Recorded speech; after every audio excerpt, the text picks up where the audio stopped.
Berro Bambán, Nevelar e Edicións Xerais de Galicia presentan...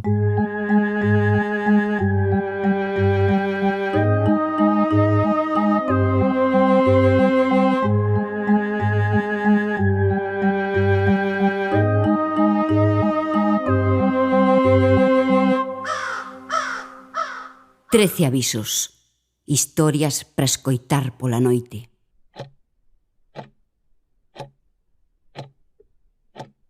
A estas alturas do podcast que leva o nome de 13 avisos, non creo que faga falta explicar o título. O número 13 asóciase coa mala sorte, e non é casualidade que a carta número 13 do tarot sexa da morte.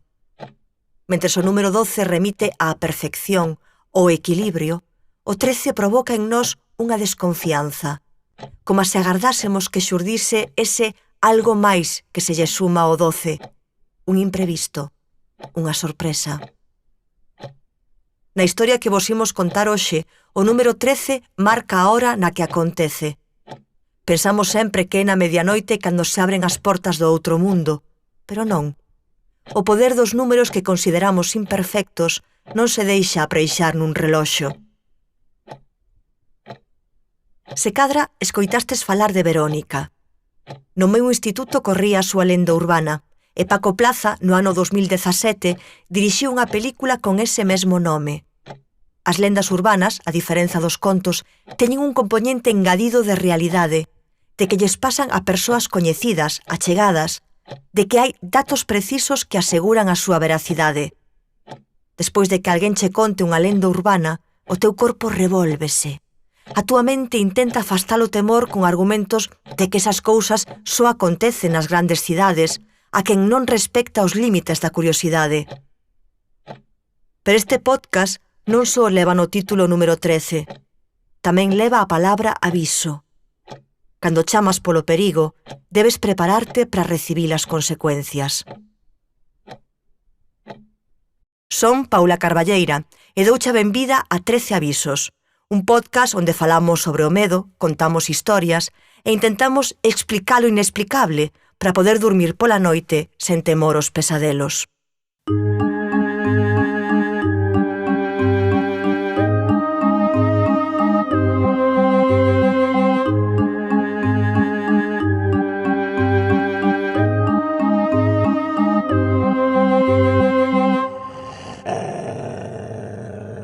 A rapaza do espello.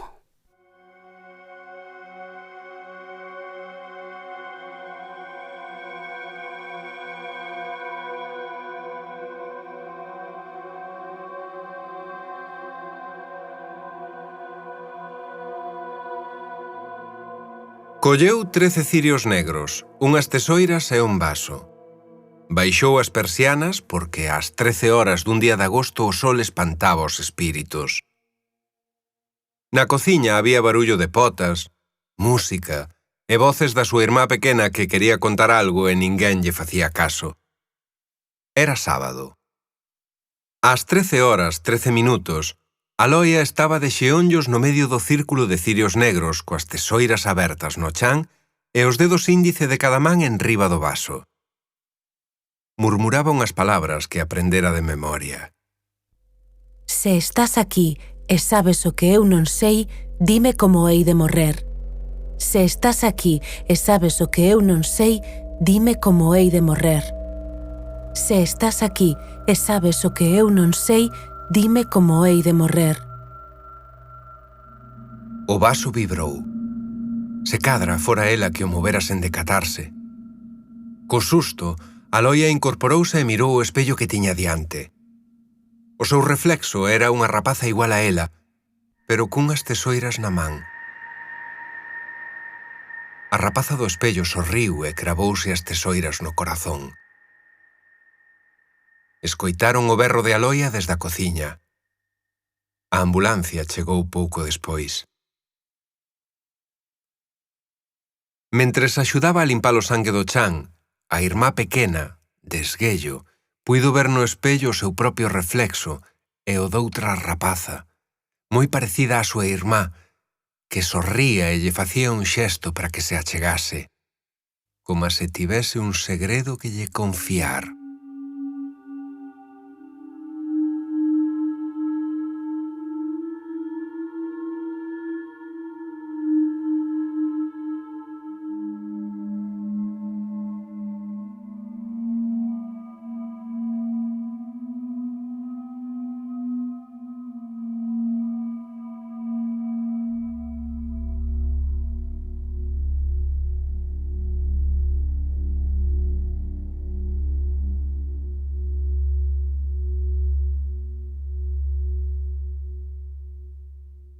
Un dos peores medos do ser humano é ver o seu reflexo.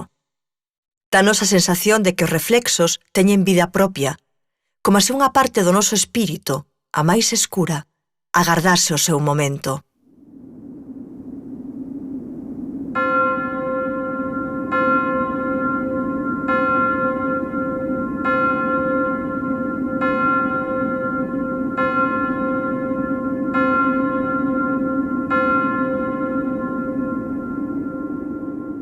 Aviso número 8. O número 13. En moitos avións non existe a fila número 13. En moitos hotéis non existe a habitación número 13. Moitas persoas non saen de viaxe un martes 13. Pero ten que haber un número 13, entre o 12 e o 14. Un número ao que botarlle a culpa da nosa mala sorte. Unha nena chamada Alicia protagonizou 2 libros escritos por Lewis Carroll. No primeiro deles caía no País das Maravillas, pero no segundo entraba no outro lado do espello. E é que non acabamos de crer que os espellos sexan superficies planas onde se reflicte exactamente a nosa realidade. Pensamos que hai algo máis. Na película Orfeo, de Jean Cocteau, a morte, coa apariencia da actriz galega María Casares, entraba polos espellos para buscar a súa presa. Lembrade, ademais, cantas películas de medo teñen unha escena con espellos que deforman os nosos xestos. En parques de atraccións, por exemplo, onde imos divertirnos e acabamos descubrindo o terror que gardamos dentro.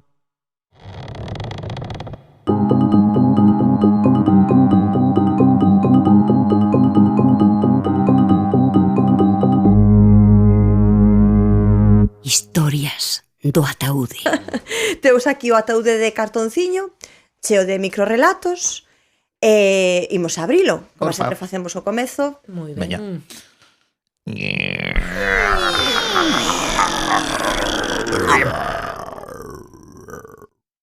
Xa está.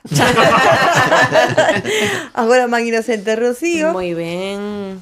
Ainda quedan moitos relatos, E a quen lle darei?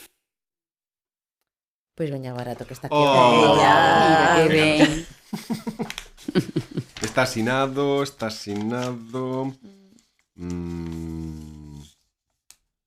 No, non está asinado. Estaba buscando aquí, no, pero non. Di... Todos os días ía ao bar tomar té vermello. Pero hoxe eu son o té vermello.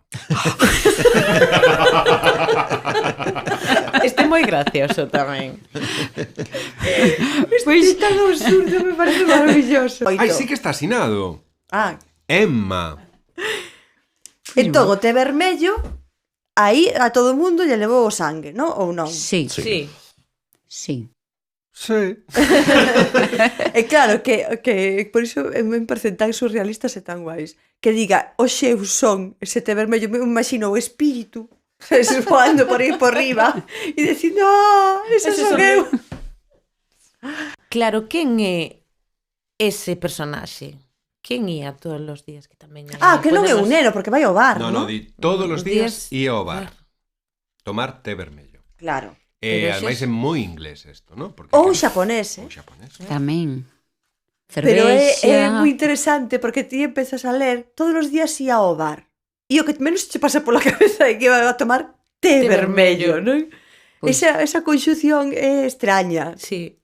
Todos os días ia ao bar tomar, pois, o máis normal sería iba a tomar un café, por exemplo, non? Pero tomar té, Sí, pero sobre todo té vermello, non? té vermello, sí, Porque, sí. bueno, pero aí tamén escolle polo tema. Polo que vai Sí, coller sí, sí, despois. sí, claro, non? claro. O que... Sí, Pero sí. que decía Rocío, quen é este personaxe? Claro, non sei, eu non... Eu? Un señor, un Oye, é moi home, unha interesante muller... eso, porque ti imagínate que os clientes do bar sexan vampiros, Ah, ¿no? sí. Que van tomar o seu té vermello. Un bar de entón- vampiros. Un bar de vampiros. Pero ele é un Seguro que hai fantasma, máis de entón. un. Como se chamaría un bar de vampiros? Un bar de vampiros, creo que o personaxe non sabe que é... Vais a la de Drácula. No, pero... Dráculas. Hemoglobina. Hemoglobina é un bar moi dos 90. Está moi guai. Sí, porque... Sangue. Cairo... Sangue El Cairo. quente. Churrasquería El Cairo. Sí. Sangue churros. Sangue churros. Xa. Ese é para deixalo claro, xa. Sí, dentelladas. Tamén. Pero é curioso, porque nos fomos tamén por eso, non polo humor. Que Moi ben ben, que utilicen sí. o humor tamén así. Sí. Sí, para- sí. É fantástico. Aí se nota esa frescura e esta extrañeza que teñen así moitos deles. Pois moi ben, fantástico, unha vez máis, moitas grazas polos vosos microrelatos.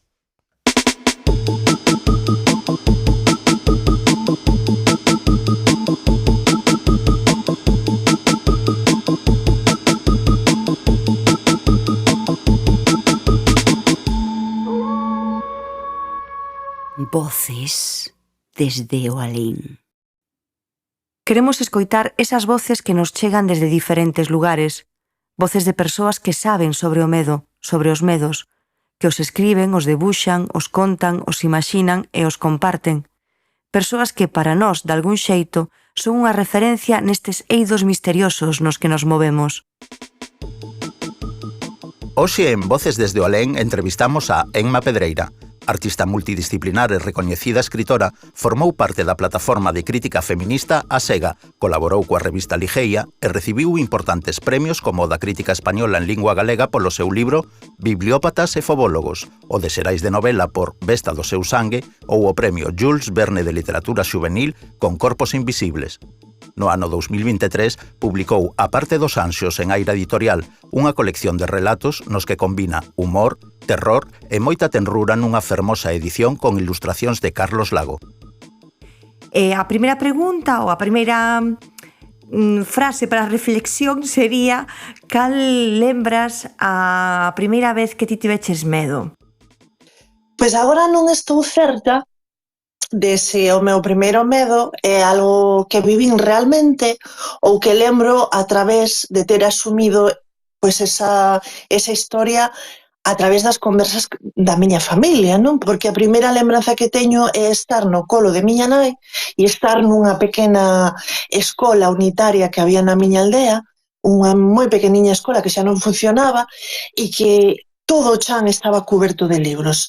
Non había pupitres, non había cadeiras, non había mesas, non había nada máis que un pizarrón e libros, moitísimos libros estrados polo chan, dobrados, cubertos de pó. E claro, non sei realmente se ese é o meu primeiro medo adquirido, porque tiña pavor aos libros. É algo que conto moito como animación á lectura. Mira, pois tiña medo aos libros e moito medo ás moreas de papel que vin naquele momento e agora pois como libros todos os días, non? Pero esa sería como unha lembranza e un medo adquirido. Un medo moi propio que tive durante algún tempo foi cando vin vivir para a cidade cos meus avós, que vivían nun quinto piso, nun edificio aquí na Coruña, e vivían nun quinto piso. E a metade das escaleiras, os banzos das escaleiras ata o terceiro piso eran de madeira, e do terceiro ao quinto e ao sexto, que era o último andar, eran de pedra. E eu non sabía nunca se vivía na parte boa ou na parte mala do edificio, porque tiña pavor ao lume. Eu dicía, se hai un incendio, que é mellor? Vivir na parte das escaleiras de madeira ou vivir na parte das escaleiras de pedra? Porque se arde primeiro de madeira, aquí acabamos derrubándonos. E se vivimos na parte das de madeira, pois acabamos ardendo. Entón, un dos meus pánicos máis racionais que segue sendo ese pavor ao lume, non? E aos incendios e a vivir en estruturas pouco seguras. Sería como ter aí as casas de dos porquiños mesturadas, non? A de madeira máis a de pedra. E ningunha me parecía segura. No campo semántico diso do terror, que importancia ten iso na túa obra? Eu sempre pensei que o medo, aínda que ti o diversificas moito, é un sentimento moi puro, non? Se cadra outros sentimentos entremestúranse, o amor coa tristura, o amor co odio, a tristura coa alegría, pero o medo sempre é algo puro. Se cadra porque non o temos moi mastigado, moi interiorizado ás veces, ou porque forma parte de certa irracionalidade. Entón, para min, o medo sempre está detrás da arte, ou producimos arte porque temos medo de algo, non? E estamos sempre buscando esa parte racional a través, ou polo menos, do artístico para defendernos ante algo ou para liberarnos dese medo. Ao final de todos os medos, o medo maior, polo menos para min, é a soidade. E a arte sérvenos para ir decapando todos eses medos, inseguridades, todos eses desacougos ata chegar esa cerna do medo maior, non? Desa soidade e buscar esas preguntas de por qué, para qué, como, cara a onde, non? Faiseme moi necesario ter o medo para producir arte e ter a arte como ferramenta contra o medo.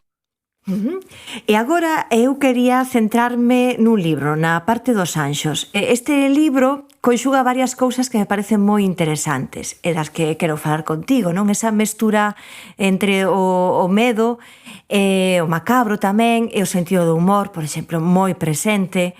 Tamén cos tabús, porque moitas veces cando se fala de nenas, de nenos, entramos nun terreo moi delicado, da valentía tamén. Hai moitos temas que para mí están presentes neste libro. Entón non sei como xurdiu, de onde saiu este proxecto que é a parte dos anxos.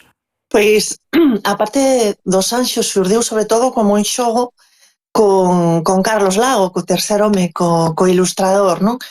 E foi unha cousa así como moi divertida, porque sempre nos entendemos moi ben a moitos niveis, pero sobre todo a nivel humorístico temos a mesma doenza mental, de alguma maneira, e a nivel humor, ese humor negro, ese humor macabro, pois quixémolo levar a algo. El a unha parte gráfica, eu a unha parte literaria. Entón ocorreusenos matar nenas, como di el, matar nenas e nenos, un cada fin de semana, e ir facendo pois unha secuencia alfabética de nenos e nenas defuntas.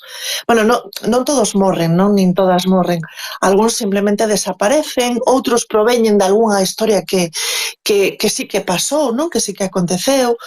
E aprendemos tamén que o humor moitas veces é como cantar. Rir e contar estas historias en clave de humor tamén nos vale para escorrentar o medo sobre a morte.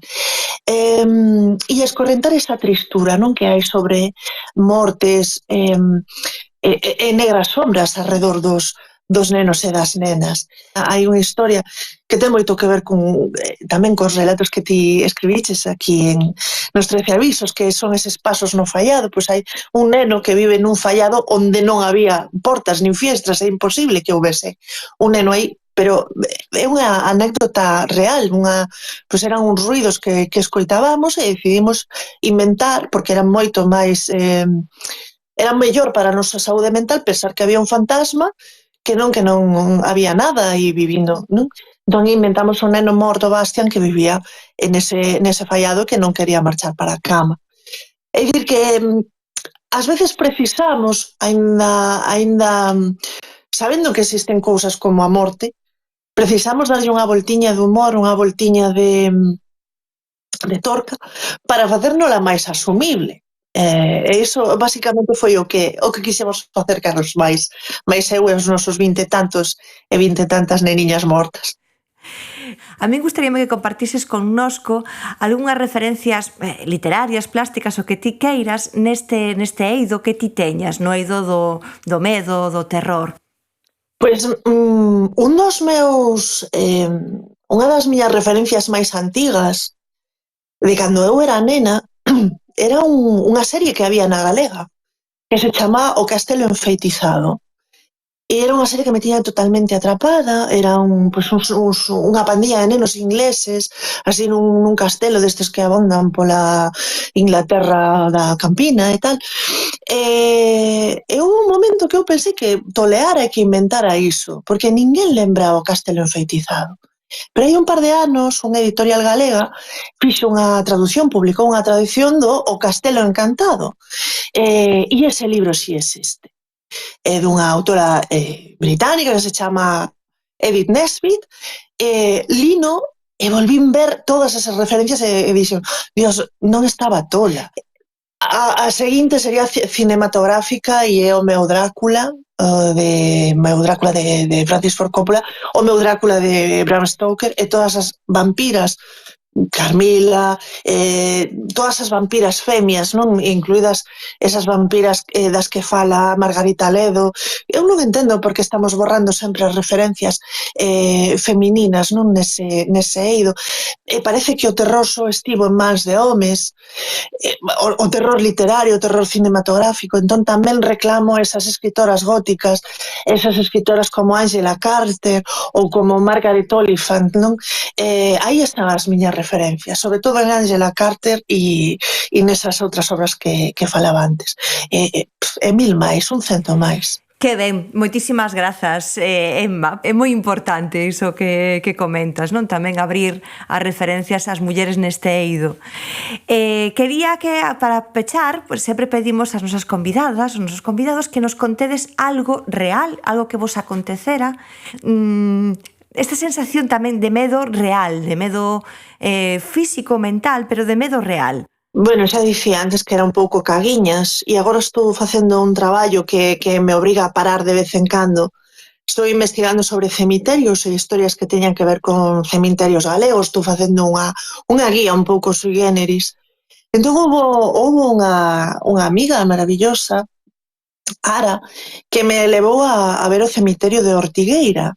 E el ia coñecer a tumba dunha nena que podería ser protagonista dun relato deste da parte dos Anxos, que se chamaba Carmencita. E a tumba de Carmencita pois, é unha tumba fantástica, de pedra, unha tumba de respeto, dunha boa familia, cunha escultura da nena tamaño real, dunha nena duns 2-3 anos que non ten zapatos, está descalza e que ten unha flor na man. É unha estatua de mármore e só pon Carmencita é unha data que é a data de falecemento dela no ano 38. Metímonos no coche para volver ao sitio de onde viñamos e Ara preguntoume de que cor era a flor de Carmencita e eu dixenlle toda convencida amarela. Seguro que era amarela, segurísimo. Cando volvín a casa, mirei as fotos e, efectivamente, a flor non era amarela, a flor era branca porque toda a estatua era de mármore. Despois, un tempo despois, atopei un libro de Susana Zendán con fotos de Victoria Abril onde fala exactamente do mesmo, que hai xente que pode ver e lembrar esa flor da tumba de Carmencita como amarela. Entón, eu quedei moi impactada, moi desacougada, soñei varias veces desde que realmente quedoume aí un pouco encistada a historia de Carmencita e nada, animo a xente que se cague un pouco pola patilla indo a Ortigueira a visitala, pero agora xa saben que é branca, non, a flor. Ata aquí chegou este episodio de 13 avisos. Moitas grazas por acompañarnos. Que pasedes unhas boas noites e un consello, non fuxades do medo, espantádeo.